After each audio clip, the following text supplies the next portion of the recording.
Assalamualaikum warahmatullahi wabarakatuh.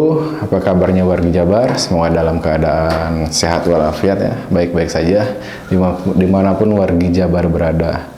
Oke, di segmen kali ini saya akan membahas beberapa pemain yang kemungkinan bakal direkrut oleh Luis Milla ya. Kita tahu Luis Milla adalah pelatih asing bagi Persib, tapi bukan pelatih yang asing di Indonesia ya. Artinya Luis Milla sudah mengenal persepak bolaan nasional sejak pertama kali menangani timnas Indonesia. Luis Milla ke Persib meneruskan Rene Albert yang dipecat di musim kedua gitu kalau nggak salah ya. Rene Albert dipecat, sempat ditangani Budiman, kemudian Luis Milla datang. Tapi Luis Milla membuat rekor tidak terkalahkan selama 15 laga dengan pemain yang bukan pilihannya. Berarti luar biasa ya. Nah, Luis Milla selama ini baru merekrut satu pemain bersama Persib, yaitu Rezaldi Hehanussa. Kira-kira siapa aja nih yang bakal direkrut Luis Milla untuk musim keduanya nanti? Karena ini menarik nih. Luis Milla bakal menangani Persib dari awal musim ketika musim 2023-2024. Menurut wargi Jabar nih, menurut Bobotoh,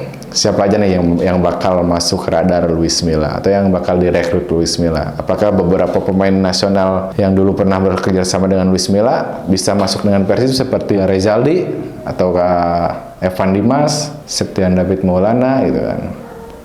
Menurut Bobotoh bagaimana nih? Tapi ada beberapa kriteria yang mungkin bisa menjadi gambaran kita lah. Luis Milla pengennya pemain seperti apa ya? Kalau kita lihat dari lini belakang, tengah sampai depan, flying winger ya, Luis Milla itu butuh pemain yang simple dalam bermain bola. Dia tidak butuh, sepertinya ya, dia tidak butuh pemain-pemain yang lebih lama memainkan bola di kakinya. Kita lihat Prets Butuan, kemudian Febri ya.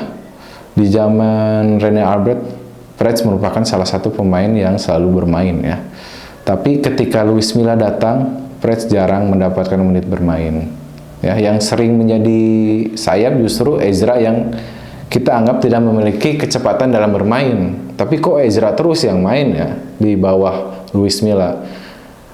Ternyata sedikit demi sedikit saya mengamati karena Luis Milla lebih suka pemain atau lebih suka cara bermain yang lebih cepat mengalirkan bola dari kaki ke kaki dibandingkan pemain yang selalu menggiring bola. Ya buktinya pemain-pemain sayap yang memiliki kecepatan, memiliki dribbling bagus, hanya Ciro yang sering dimainkan di sayap Persib ya.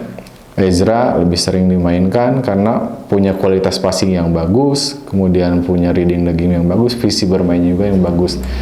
Luis Milla tidak perlu pemain-pemain cepat kalau menurut saya untuk di lini serang. Hanya Ciro, David da Silva adalah pemain yang selalu stay di lini depan. Kalau di Villanesia mungkin itu di nomor 9 ya, target man. Tapi di 3-4-3 juga ya sama di nomor 9 sebagai target man. Terus di lini belakang, tadi lini penyerangan ya, lini penyerangan di sektor sayap Luis Milla lebih suka pemain yang simple gitu ya.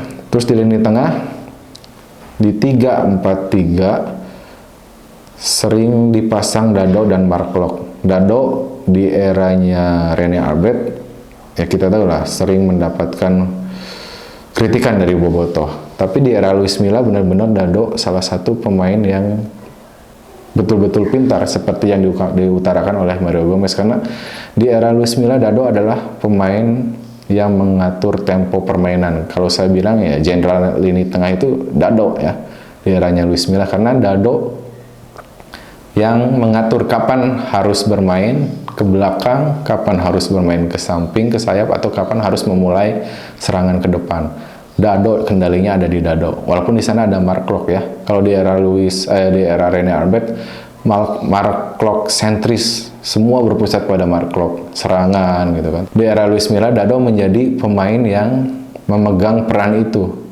Ketika penuh di depan, mungkin teman-teman Bobotoh sering mengkritik ya, dalam artian mengkritik main teh ke tukang di ya ketika Dado pegang bola. Tapi ketika saya nonton langsung di stadion, memang ketika Dado memainkan bola ke belakang ya, Dado melihat situasi, reading the game, di depan penuh, dia memainkan lagi ke belakang untuk menarik para pemain belakang lawan buyar gitu kan, masuk ke area pertahanan Persib, sehingga Persib bisa memulai lagi build up dari bawah. Nah, kembali lagi ke calon pemain Luis Milla, sepertinya tidak akan jauh seperti yang tipe-tipe yang ada di tim sekarang yang selalu menjadi pemain utama ya, Mark Klok, Dado, kemudian Ezra, David da Silva. Tapi di belakang juga kita butuh pemain yang punya kecepatan. Kalau sekarang ada Nick, Jupe, Victor Igbonevo, rata-rata memang bagus dalam reading the game ya, mereka pemain berpengalaman, tapi dalam hal kecepatan Persib harus punya pemain cepat di belakang, karena pemain-pemain penyerangan di tim lain juga punya pemain-pemain yang cepat. Ketika Persib tidak punya pemain cepat seperti Sato lah katakanlah ya, kadang Sato ada main di belakang itu kan di 3 center back, ya selalu keteteran ketika ada pemain yang bermain atau tim yang melakukan counter attack. Persib sering kebobolan karena kita tidak punya back-back yang cepat ya, harus tidak bisa dipungkiri. Ini sepak bola Indonesia mengutamakan kecepatan. Ya, kecepatan kadang menjadi penentu sebuah kemenangan di sebuah pertandingan ya. Nah, kalau menurut saya pemain-pemain seperti Rico Simanjuntak, kemudian pemain-pemain yang bertipikal lincah, apakah masuk nggak skema Luis Milla untuk musim depan?